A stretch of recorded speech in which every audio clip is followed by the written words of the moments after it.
Jadi bulan ini adalah bulan misi, dan saya akan menyampaikan firman Tuhan seputaran misi di Alkitab, dan biarlah kita sungguh-sungguh diberkati dan dikuatkan bahkan mau melakukan firman Tuhan. Langsung saja saudara buka Alkitab, Kejadian pasal yang ke-6. Kejadian pasalnya yang ke-6 saudara, ayatnya yang ke-5.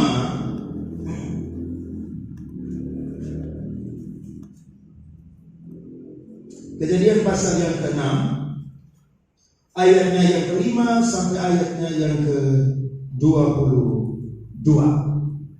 Kejadian pasal 6 ayatnya yang ke-5 sampai ayatnya yang ke-22. Sudah dapat saudara? Baik, sudah dapat. Kita akan baca bergantian. Saya 5, saudara ayat 6. Nanti sama-sama jumpa di ayatnya yang ke-22. Saya mulai. Ketika dilihat Tuhan bahwa kejahatan manusia besar di bumi, dan bahwa segala kecenderungan hatinya selalu membuahkan kejahatan semata-mata. Ayat 6. Berfirmanlah Tuhan, aku akan menghapuskan manusia yang telah kuciptakan itu dari muka bumi, baik manusia maupun hewan dan binatang-binatang melata dan burung-burung di udara, sebab aku menyesal bahwa aku telah menjadikan mereka. 8. Riwayat Nuh. Inilah riwayat Nuh. Nuh adalah seorang yang benar dan tidak bercela di antara orang-orang sesamanya. Dan Nuh itu hidup bergaul dengan Allah. Ayat 10.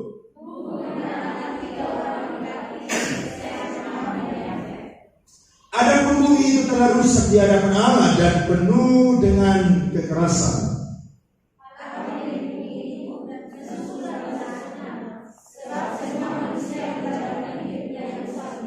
Berfirmanlah Allah kepada Nuh, aku telah memutuskan untuk mengakhiri hidup segala makhluk, sebab bumi telah penuh dengan kekerasan oleh mereka. Jadi aku akan memusnahkan mereka bersama-sama dengan bumi.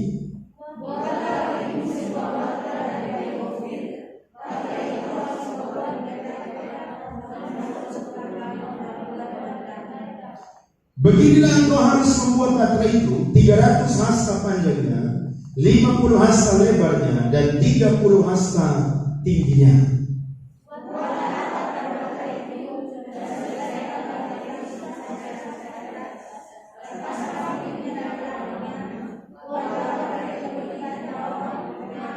Sebab sesungguhnya aku akan mendatangkan air bah meliputi bumi untuk memusnahkan segala yang hidup dan bernyawa di kolong langit. Segala yang ada di bumi akan mati binasa.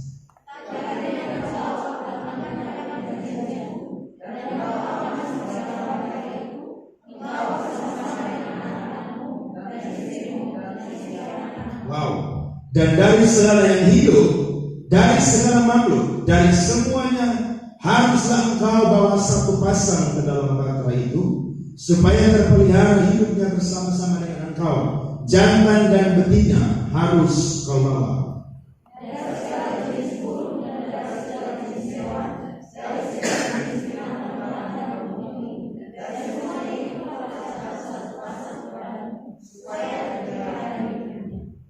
Dan engkau bawalah bagimu segala apa yang dapat dimakan. Kumpulkanlah itu padamu untuk menjadi makanan bagimu dan bagi mereka. 2, 3 sama-sama. Lalu Nuh melakukan semua itu tepat seperti yang diperintahkan Allah kepadanya. Demikianlah dilakukannya. Diberkatilah saudara yang mendengar firman dan juga yang mau melakukannya dalam kehidupan kita. Salam saudara.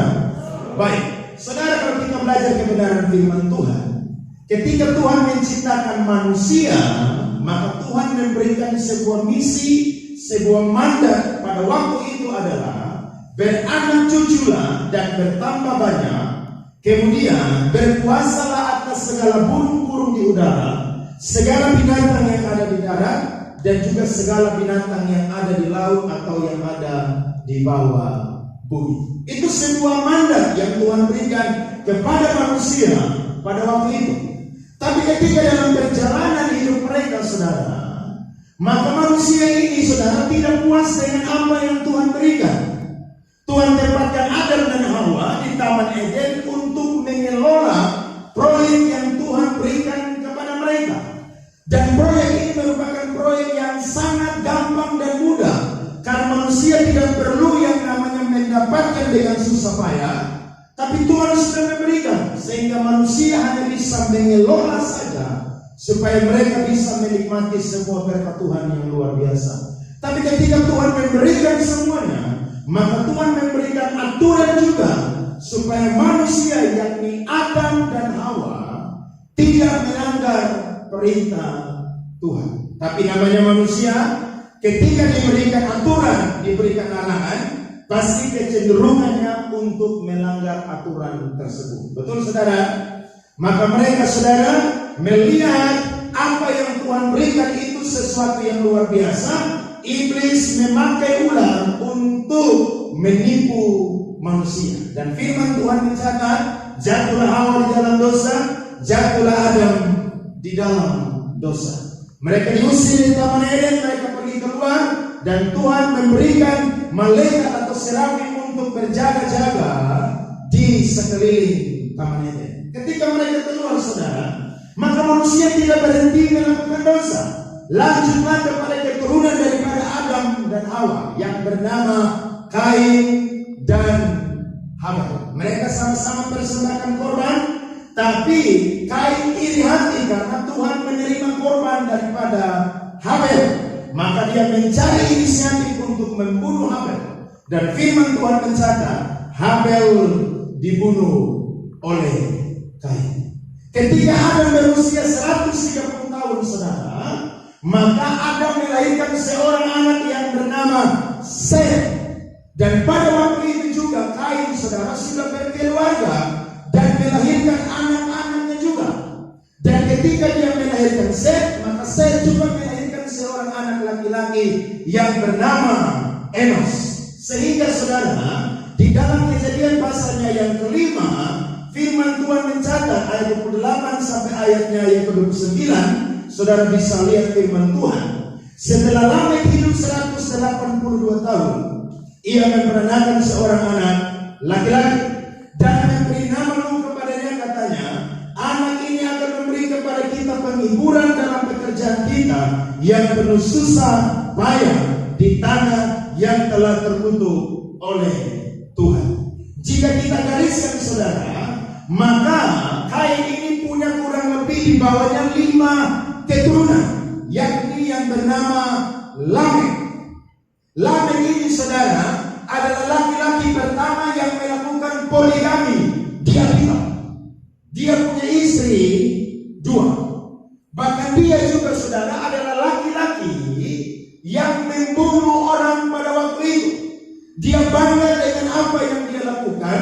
Sementara, saudara, dari garis keturunan Set dan Enos itu lahirlah generasi-generasi yang ada di bawah mereka. Dan salah satu orang yang ada adalah Nuh. Ketika Nuh lahir, saudara, maka ayahnya yang bernama Lamek, saudara, memberikan sebuah pengharapan kepada anaknya yang bernama Nuh, supaya dia menjadi seorang anak yang mendatangkan penghiburan bagi orang-orang yang ada pada waktu itu. Karena memang dunia sudah rusak pada waktu itu. Orang-orang hidup melakukan percabulan, persinahan, penyembah berhala, sehingga dunia ini, firman Tuhan mencatat, penuh dengan kekerasan dan juga penuh dengan kejahatan. Dan ketika Tuhan melihat itu, saudara, maka Tuhan tidak tinggal diam. Tuhan ambil keputusan untuk menghukum bumi maupun juga manusia. Dan ketika, saudara, pada waktu itu orang-orang semua hidup suka-suka hati mereka, maka firman Tuhan mencatat ada satu orang yang mendapat kasih karunia Tuhan. Nama orang itu adalah Nuh. Bayangkan, kalau jumlah orang yang hidup pada waktu itu 100.000 orang, maka hanya ada satu orang dan satu keluarga saja yang hidupnya benar, hidupnya tidak mencela, dan hidupnya bergaul dengan Allah. Minoritas atau mayoritas, saudara? Minoritas. Kenapa? Karena kalau jumlah penduduknya 100.000 orang, hanya ada satu orang atau satu keluarga saja yang hidup benar di hadapan Tuhan. Bayangkan saudara, kalau kita tinggal di satu lingkungan, kurang lebih ada 20 kakak atau ada 200 kakak satu RT. Di satu RT itu semua minum mabuk, semua melakukan perzinahan, percabulan, saudara, kejahatan, dan saudara dan saya saja yang tinggal seorang diri di situ, dan saudara saja dan saya yang hidup benar di tengah-tengah lingkungan atau RT tersebut. Kira-kira stres atau tidak? Stres. Orang pesta saudara goyang sampai pagi, saudara yang tetangga stres. Ya, pesta cuma yang namanya 2 jam, tapi goyang kurang lebih sampai 12 jam. Orang tidak kapok-kapok, saudara. Kenapa? Karena mereka pikir bahwa hidup ini selama masih muda, masih ada nafas, habiskan hidup ini dengan foya-foya. Saya yakin kalau saudara dan saya seperti itu juga, pasti kita akan jadi orang yang stres. Kenapa? Tinggal di lingkungan yang tidak takut akan Tuhan, tinggal di lingkungan yang hidupnya suka-suka hati, tinggal di lingkungan yang tidak mau mengenal Tuhan. Padahal firman Tuhan mencatat, ketika Enos lahir, maka orang mulai memanggil nama Tuhan. Berarti pada waktu itu ada golongan yang sudah menyembah Tuhan, tapi juga ada golongan yang tidak mau menyembah Tuhan. Amin, saudara. Nah, ketika saudara Nuh lahir, ada sebuah pengharapan yang ayahnya sampaikan kepada Nuh, supaya dia menjadi anak yang bisa membawa penghiburan bagi orang-orang pada waktu itu. Dan firman Tuhan mencatat, Nuh punya 3 karakter. Yang pertama, dia benar. Yang kedua, dia tidak bercela hidupnya. Dan yang ketiga adalah dia orang yang bergaul dengan Allah. Dari sini kita bisa belajar kira-kira bagaimana Nuh bisa menuntaskan misi ilahi pada zaman itu. Yang pertama saya catat adalah Nuh menjadi pengkhotbah pertama dalam sejarah Alkitab. Pengkhotbah pertama di Alkitab, saudara, bukan nabi-nabi, bukan rasul-rasul, tapi pengkhotbah pertama adalah siapa, saudara? Nuh. Nuh bukan STH, Nuh bukan MTH, Nuh bukan doktor teologi, Nuh bukan profesor teologi, tapi firman Tuhan mencatat Nuh adalah seorang yang benar, hidupnya tidak bercela, dan juga bergaul dengan Allah. Berarti Nuh orang biasa. Amin, saudara. Nuh tidak punya gelar yang panjang-panjang. Hari ini banyak pendeta suka gelar panjang-panjang, ya, gelar doktor, setelah itu nama lagi master, nanti master kurang lagi tambah master, kurang master lagi tambah master, jadi profesor, doktor, nama master, gelar banyak. Sebenarnya tidak masalah, karena itu juga merupakan penambahan, saudara, untuk logika manusia atau seorang hamba Tuhan. Tapi yang menjadi kerinduan Tuhan adalah kita harus menjadi orang yang benar, tidak bercela, dan juga orang yang hidup bergaul dengan Allah. Amin, saudara. Ini yang menjadi karakter Nuh. Jadi Nuh, saudara, dia khotbah pada waktu itu, dan kurang lebih ketika firman Tuhan datang kepada dia, saudara, dia berusia 480 tahun. Berarti Aibah datang ketika Nuh berusia 600 tahun. Maka Nuh berkhotbah kurang lebih 120 tahun. Lama atau tidak, saudara? Lama atau tidak? Lama atau tidak? Saya saja baru jadi pendeta khotbah baru 4 tahun. Kadang-kadang sekhotbah 4 tahun saja hampir menyerah. Kenapa? Karena kita sekhotbah sampai kadang-kadang memutus ini orang Kupang dan sama dengar dan sama mau. Sekhotbah bilang ini, berhenti minum mabuk, berhenti isap rokok, berhenti hidup cabul, dan lain sebagainya. Tapi Bayangkan COVID hari ini yang ganas saja, orang masih apa? Mabuk. Padahal Tuhan tegur manusia dengan COVID ini supaya manusia lihat di atas dan minta ampun. Tapi memang dasar manusia ini, saudara, bebal, tidak mau dengar, akhirnya ikut saja mereka punya mau. Nukompas 120 tahun. Dan ketika dia berkhotbah, saudara, maka Tuhan memberikan perintah kepadanya untuk bikin sebuah batu. Untuk apa, saudara? Karena Tuhan akan mengirimkan air bah, yakni hujan deras yang akan turun 40 hari 40 malam.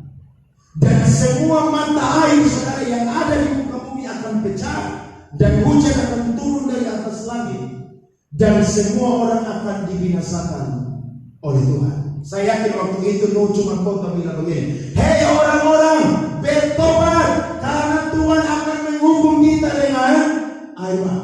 Pasti mereka bilang begini, woi lu bilang apa?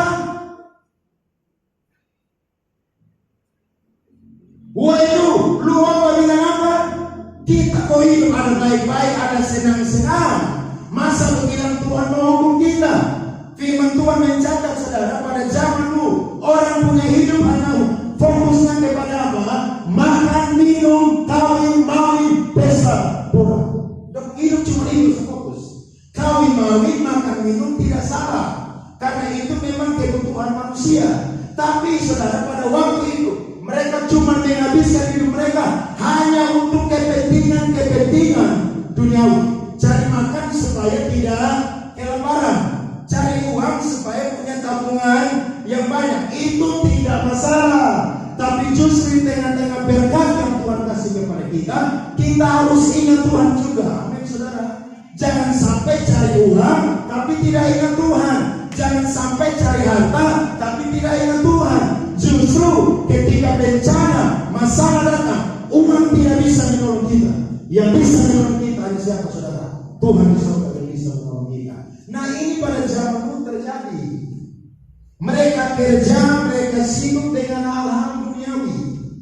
Sementara justru di tengah-tengah pekerjaan tersebut harus menginjil, harus percaya kepada Tuhan. Diduga pada waktu itu Nuh adalah seorang penggarap atau petani kebun anggur. Berarti Nuh bukan pendeta, Nuh bukan orang yang punya banyak gelar, tapi Nuh adalah seorang yang bekerja di lingkungan sekuler. Kita bekerja di lingkungan sekuler, jangan kerja untuk sekedar dapat gaji, naik jabatan, atau kalau mau naik jabatannya jilat atas, saudara, sikut kiri, sikut kanan, tendang di bawah, supaya apa? Dapat promosi. Jangan kerja, jangan sekedar hanya mau dapat jabatan, dapat gaji, tapi kerja, saudara harus jadikan mau tempat kerja saudara merupakan ladang misi di sana untuk saudara beritakan firman Tuhan. Amin. Kalau saudara di rumah sakit, jadi perawat, jadi apoteker, jadi bidan, jadi dokter, sebelum yang namanya kasih orang obat, boleh kita doa dulu. Nanti setelah doa baru kasih orang obat. Jangan hanya sekedar tahu bahwa dokter, perawat, bidan kasih resep terus bilang sudah ibu pulang kau beli saja ya. Nanti kalau sudah sembuh ya sudah, jangan datang. Tapi kalau nanti sakit masih kamu datang lagi. Jangan. Justru doa dulu, Tuhan kami percaya bahwa ada mujizat buat ibu ini yang sakit. Setelah itu saudara kasih obat, dia pulang, dia minum, dia langsung sembuh. Dia bilang begini, kalau kalian sakit, pergi ke rumah sakit saja, cari itu perawat namanya ini, dia akan doakan saudara, baru dia akan kasih obat. Tanpa sadari saudara sudah apa? Menginjil. Kalau saudara bekerja di kantor pun juga, saudara harus tahu bahwa itu merupakan tempat di mana saudara menginjil. Jadi saudara harus beritakan firman Tuhan. Jangan sekedar kerja kemudian dapat gaji, kalau gaji tidak naik atau dapat potong gaji, saudara ngomel. Padahal sebenarnya itu sekedar berkat belakangan yang Tuhan kasih. Yang paling utama adalah ketika Tuhan tempatkan kita di mana, kita harus memberitakan firman Tuhan di sana supaya orang bisa dengar Injil. Nuh petani kebun anggur, tapi Nuh berkhotbah selama 120 tahun. Satu kali ada sebuah pesta di rumah jemaat. Pendeta datang, kemudian makan dan duduk di seorang nenek tua yang sudah janda. Ketika dia duduk, nenek ini bilang begini, "Bapak, tanggal 14 bisa pimpin di rumah." Terus pendeta bilang begini, "Aduh, saya sudah jadwal. Jadi nanti mama saya suruh penatua yang lain mau datang layani saya." Singkat cerita, setelah habis ibadah saudara, mereka makan. Habis makan saudara, maka ini pendeta basa-basikan dengan nenek tua yang sudah janda ini. Tiba-tiba dia tanya, "Nenek, mama, omong-omong, kira-kira tanggal 14 itu ada acara apa di rumah?" Maka imam tua bilang begini, "Esok dengan pendeta, bepo anak yang bungsu ini baru dilantik jadi komisaris bank.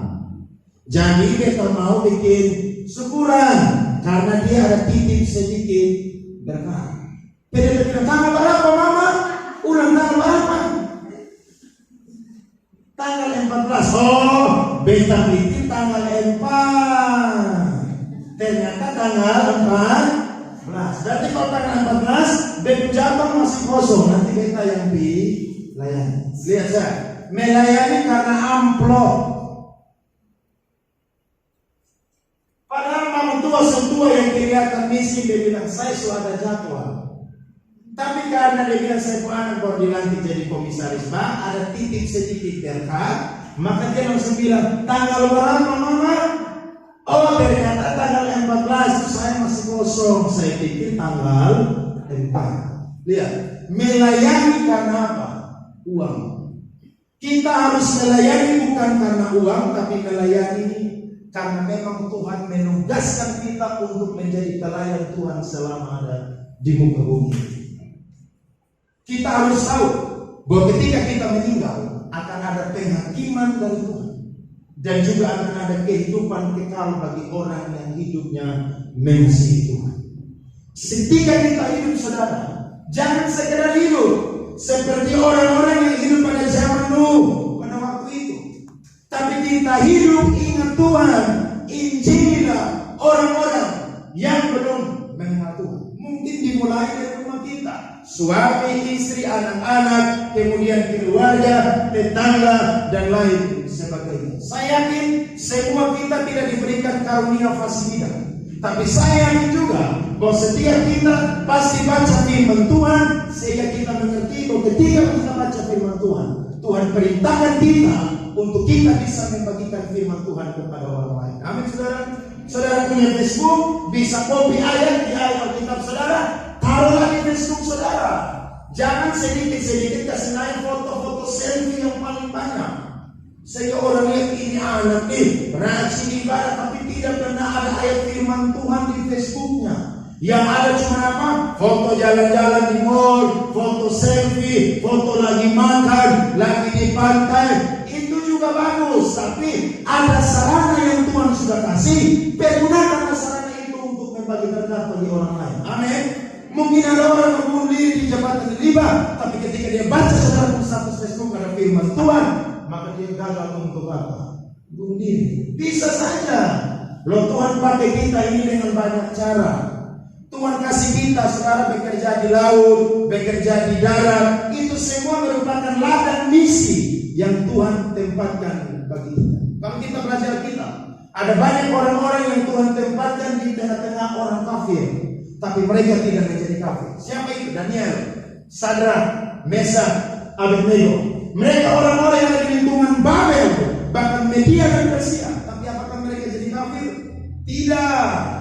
Saya selalu bilang saya punya teman-teman, kalian ini dulu belum jadi polisi tidak pernah isap rokok, tapi sekarang jadi polisi isap rokok, minum mabuk. Kalian pikir kalian sendiri kalian hebat? Lebih aduh ketumpaan dan ini kan obat terus, jadi ketemu dia sini.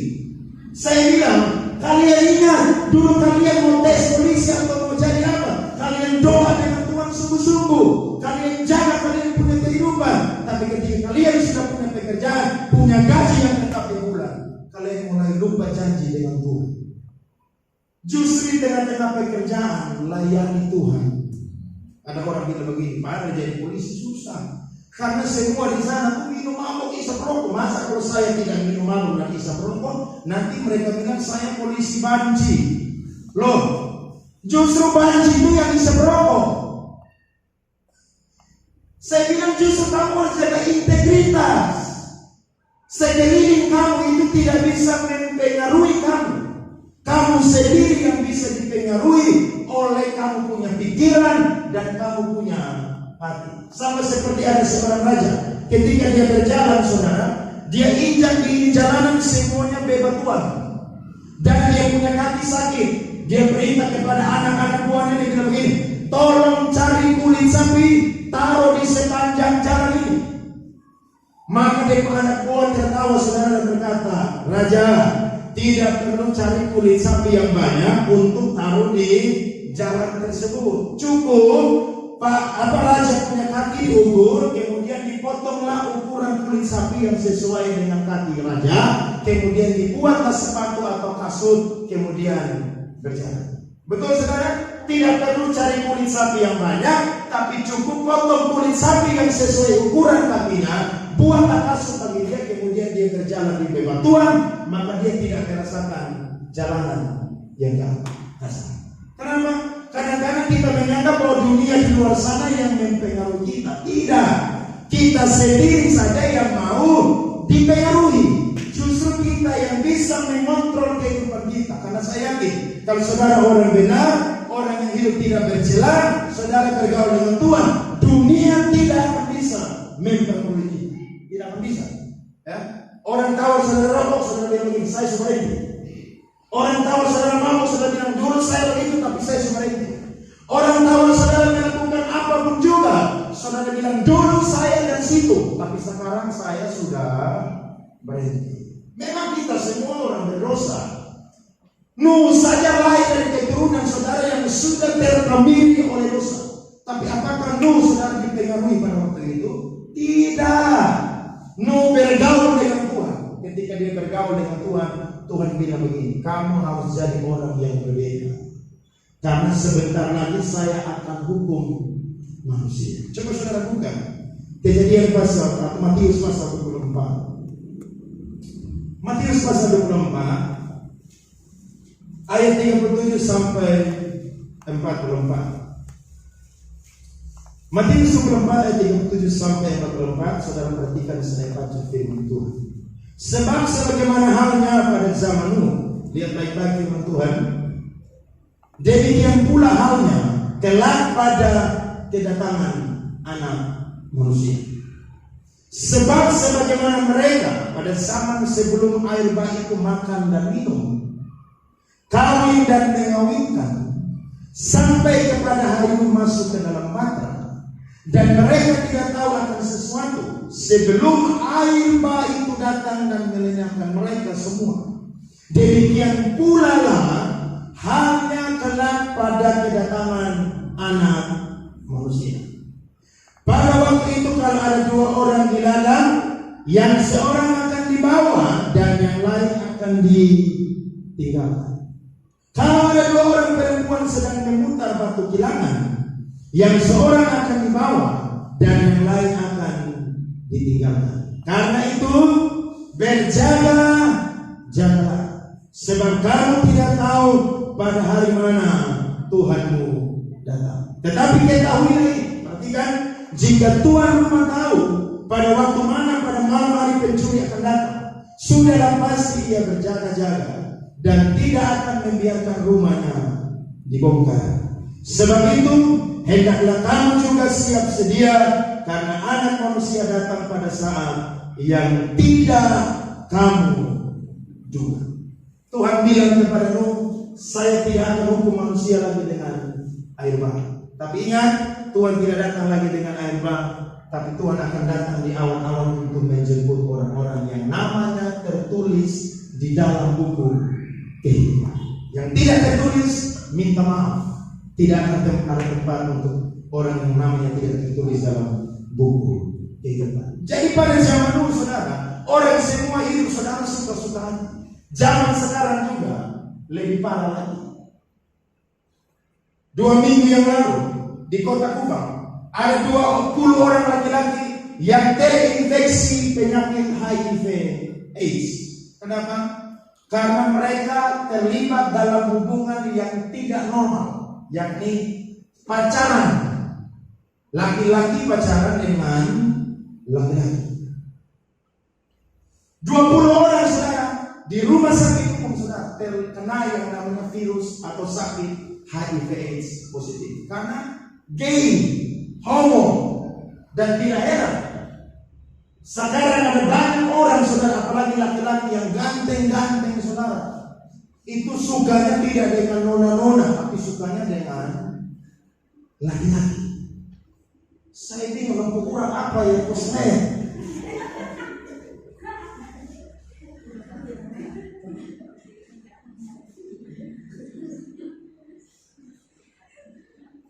Firman Tuhan bilang, Tuhan memberikan kepada manusia itu pasangan hidup seiman dan sepadan. Sepadan yang pertama yang dimaksud adalah lawan jenis. Sepadan bukan Thomas dan Joko, tidak saudara, itu salah. Tapi manusia hari ini saudara, aduh terlalu ganas. Ya, saya cerita kan. Saya ini kan di Facebook sampai 3 kali, sampai capek. Karena memang ada laki-laki juga yang mau naksir dengan saya. Saya suka pembelajaran khotbah di bar, di kantor. Nanti kalau pulang saudara ada laki-laki saudara yang suka inbox. Kalau tahu cari nama mungkin tuh, dong cari saudara switching saudara akhirnya dapat dong langsung messenger saja langsung inbox. Saya bilang tidak apa-apa, namanya kita mau kenalan dan lain sebagainya. Tapi saya lihat-lihat kayaknya tidak normal. Sebelum saya balas, saya lihat dia profil Facebook dulu. Woi, ketika saya lihat saudara, foto pakai baju, badan berotot, ya, mulus dari rambut sampai kaki. Woi, saya bilang ini bahaya, lebih saya jauh-jauh. Robe nurut tapi daging lemah. Simpson yang hebat saja jatuh. Apalagi saya pendeta anak kemarin, saya sangat malu. Dan saya lihat saudara di mana-mana. Ini kenyataan. Bahkan ada beberapa teman laki-laki saudara yang terlibat di dalam hubungan gay antara laki-laki dengan laki-laki. Saya mau tegur mereka juga, tapi saya juga belum dapat bukti yang jelas. Tapi satu kali saya ketemu dengan saya teman, dia bilang, Anda mau lihat komunitas gay di Kota Kupang? Saya buka. Dia waktu itu wawancara saya karena mau bikin tesis, jadi dia buka kasih saya. Ketika saya lihat saudara nama semua di sana, saya pun kawan luar orang ada di sana. Saya bilang Cilaka 12. Dan aneh saudara, kenapa? Karena memang mereka mulai merawat diri, ya, rajin fitness atau nge-gym saudara, ya, pergi ke salon saudara, perawatan dan lain sebagainya. Kenapa? Saya lihat wanita juga kalah dari mereka saudara, kalah. Dan teman saya bilang ini, Padre, sekarang itu mereka sudah punya satu aplikasi yang bisa di-download di Play Store. Di situ ketika jarak 3 meter saja, maka mereka punya handphone itu akan berikan sinyal merah, dan di situ akan tahu bahwa itu mereka punya teman. Bayangkan saudara bisa secanggih itu, dan hari ini sejarah mencatat atau data mencatat, mereka sudah terang-terangan menonjolkan mereka punya identitas, dan orang tua tidak bisa tegur lagi, teman tidak bisa tegur lagi. Dalam keadaan begini saudara, kita perlu banyak berdoa Tuhan pakai cara untuk bisa memberitakan Injil kepada mereka. Karena ketika kita khotbah dengan mereka saudara, kita bilang shalom, mereka bilang cucok, balas. Makanya kalau laki-laki seperti demikian, jangan yang Injil laki-laki.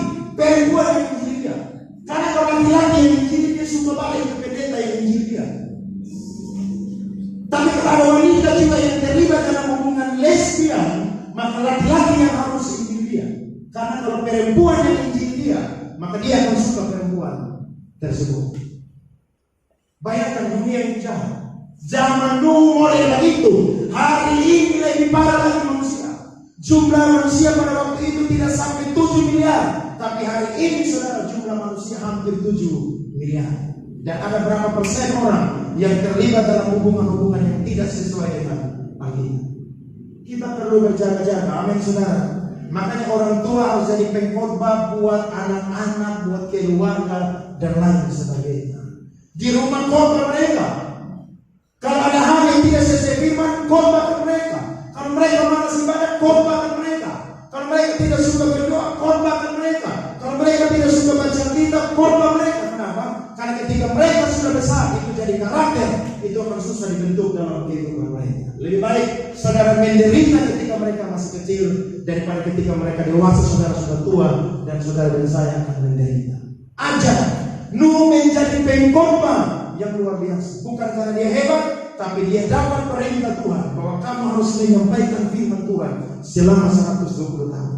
Karena saya akan menghukum manusia dengan air bah. Dan firman Tuhan mencatat, Tuhan menghukum manusia dengan air bah. Semua yang meninggal, yang diselamatkan cuma Nuh, istri Nuh, 3 anak laki-lakinya, dan juga 3 orang menantu perempuan. Semua meninggal. Tapi hanya Nuh dan seisi rumahnya yang diselamatkan. Saudara mau saudara punya seisi rumah diselamatkan, saudara? Coba lambaikan tangan saudara, bilang sama kiri kanan, kamu dan seisi rumahmu harus selamat. Jangan sendiri, tapi harus dengan seisi rumah. Makanya saudara bersyukur kalau saudara sebagai suami istri sudah cinta Tuhan, sudah setia beribadah. Tinggalkan itu, jaga itu. Kenapa? Karena ketika Tuhan datang seperti pencuri, kita semua tidak tahu kapan dia datang, tapi Tuhan janji tepat pada waktunya saya akan datang seperti pencuri.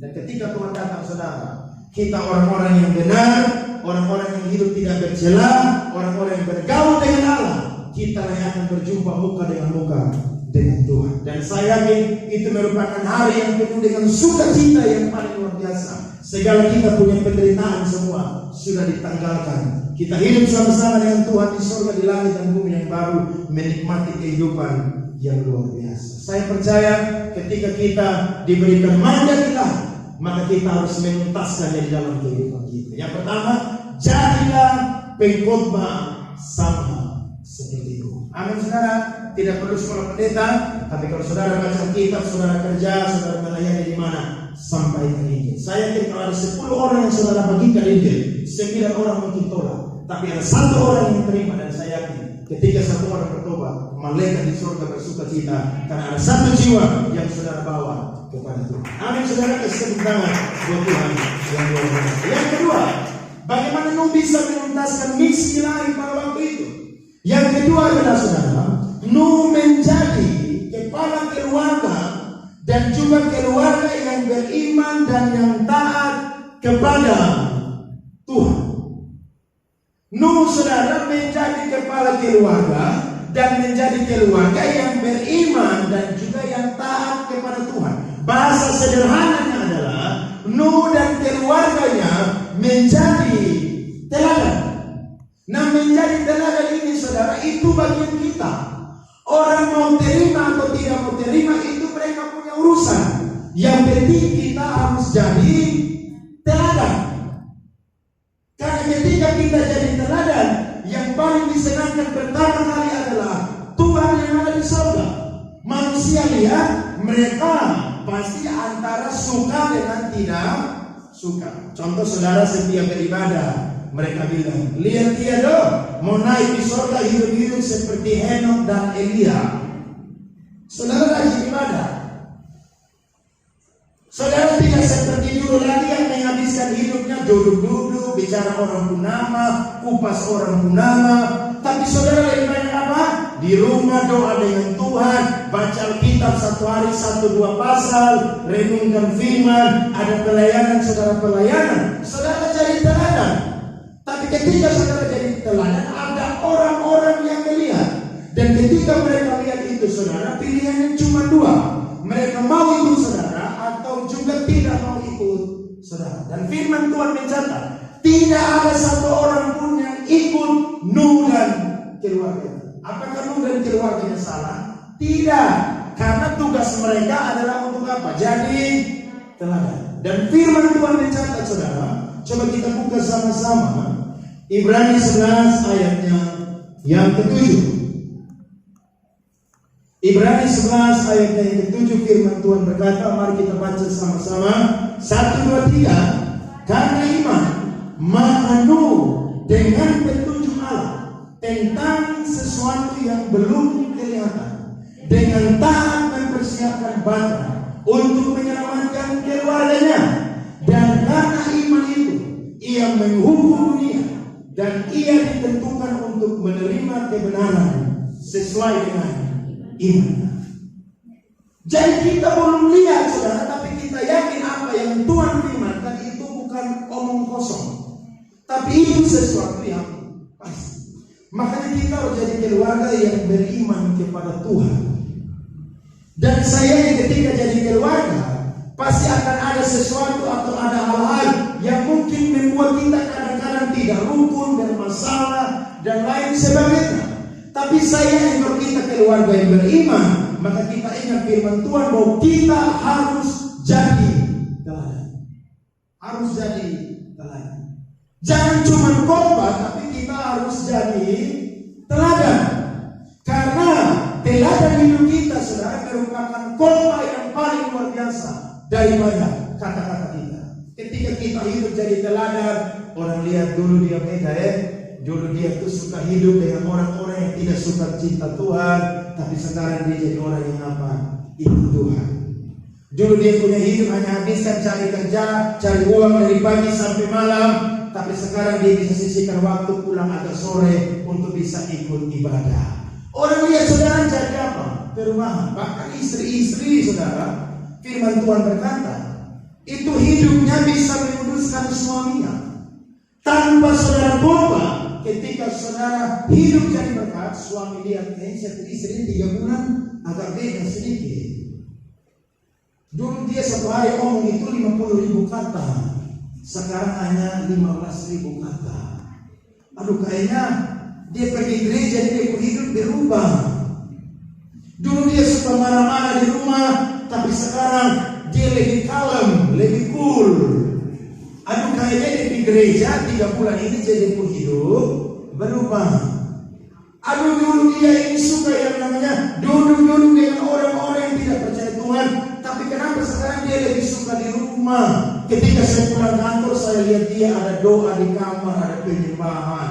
Wih, luar biasa. Akhirnya suami yang jahat, suami yang tidak ingat Tuhan, bertobat gara-gara saudara punya hidup. Jangan sampai gara-gara saudara suami tidak betah di rumah atau tinggal di luar rumah. Nah, ini berbahaya saudara. Sampai kalau saudara melakukan demikian, maka saya yakin saudara tidak jadi teladan. Tapi ketika saudara jadi teladan, saya percaya suami suka atau tidak suka saudara doa, lambat atau cepat Tuhan akan tangkap itu. Tapi kalau dia tidak bertobat sampai dia mati, saudara bertugas sudah selesai. Yang penting kan saudara sudah jadi teladan, dia semua terima Tuhan, itu di urusan. Yang penting saudara jalan maju. Karena istri tidak bisa selamatkan suami, suami tidak bisa selamatkan istri. Bahkan orang tua pun juga tidak bisa selamatkan anak-anak. Tapi selagi ada kesempatan, jadilah kepala keluarga, jadilah keluarga yang beriman kepada Tuhan. Ada apa saudara? Tiap hari doa di rumah, bangun pagi sebelum aktivitas, saat teduh dengan Tuhan. Ya, siang kalau saudara di kantor, habis makan siang, di handphone saudara ada aplikasi Alkitab, coba baca Bible kurang lebih 1 pasal. Tuhan lihat dari surga, aduh itu anak ini kerjaan sibuk sekali, tapi dia masih ingat waktu untuk baca Alkitab dengan Tuhan. Manusia tidak lihat saudara, tapi yang lihat siapa? Tuhan. Ketika Tuhan lihat, maka siapa yang akan berikan promosi? Tuhan yang akan berikan promosi. Tiba-tiba orang lihat, loh, kok dia sudah naik jabatan, kita ini masih begini-begini saja. Mereka tidak tahu, saudara bergaul dengan Tuhan tiap hari. doa pagi, baca firman di kantor ketika habis makan siang, pulang kantor ada waktu doa di gereja, ada pelayanan. Saudara capek tapi saudara bilang, Tuhan, saya mau melayani Tuhan. Apa yang saya buat saya tidak bisa balas kebaikan Tuhan yang sudah Tuhan berikan di kayu saya. Saya yakin Tuhan lihat dari surga, Tuhan bilang saya mau anak yang ini luar biasa. Dan firman Tuhan mencatat, Alkitab mencatat, orang-orang yang hidup bergaul dengan Tuhan, yang beriman dengan Tuhan, mereka punya hidup tidak turun, tapi mereka punya hidup makan-makan naik. Mereka bukan jadi ekor, tapi mereka jadi apa saudara? Jadi kepala. Kenapa? Karena hidup dengan Tuhan. Orang beriman tidak selamanya saudara tidak jatuh dalam dosa. Bisa jatuh dalam dosa, tapi orang beriman tidak hidup tetap di dalam dosa. Ketika dia bikin dosa, dia bilang, Tuhan saya minta ampun, saya susah. Kenapa? Karena ada hati nurani yang sudah Tuhan bersihkan. Sehingga ketika kita salah, ada sinyal di hati kita yang kasih tanda, kamu sudah melakukan dosa dan kesalahan. Bereskan dengan Tuhan. Saya pernah makan di satu rumah makan, saya pernah cerita, habis makan orang kasih kembali uang lebih. Ketika saya sampai rumah, saya lihat, ini uang lebih. Maka saya cari waktu saudara, saya antar pulang itu uang yang lebih ke rumah makan tersebut. Mereka bilang, aduh Pak, terima kasih ya. Karena kalau begini, saya pernah lagi ada orang yang datang kembalikan uang lebih. Saya bilang, ya saya makan, saya pulang. Ketika saya hitung uang di dompet, ada uang lebih yang kasir kembalikan. Saya hati tidak tenang, jadi saya antar kembali. Akhirnya ketika saya makan di rumah makan tersebut, bukan mereka yang sendok kasih saya, tapi saya sendok sendiri. Kenapa? Karena dong tanda saya.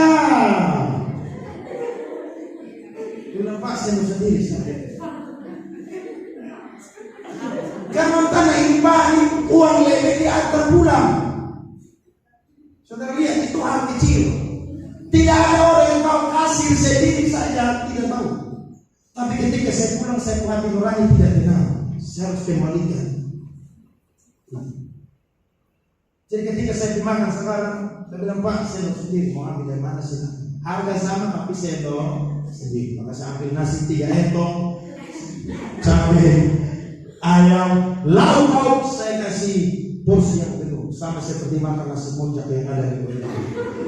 Makan kenyang baru pulang. Kenapa saudara? Karena saya pernah berbuat baik kepada mereka. Sekalipun mereka bukan orang seiman dengan kita, tapi saya kembalikan karena saya tahu itu mungkin kekeliruan daripada kasih tersebut.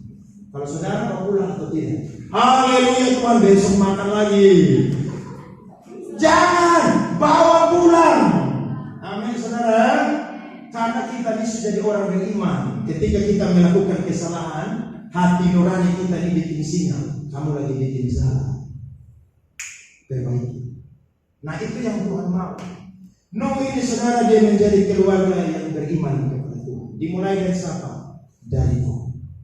Kalau hari ini saudara punya keluarga belum diselamatkan, tidak masalah. Mulai dari saudara lebih dulu. Doa dengan Tuhan, berikan teladan hidup. Saya percaya satu orang diselamatkan, seisi rumah pasti akan diselamatkan. Kasih tepuk tangan buat Tuhan yang luar biasa. Apa yang bisa kita belajar pada pagi hari ini saudara?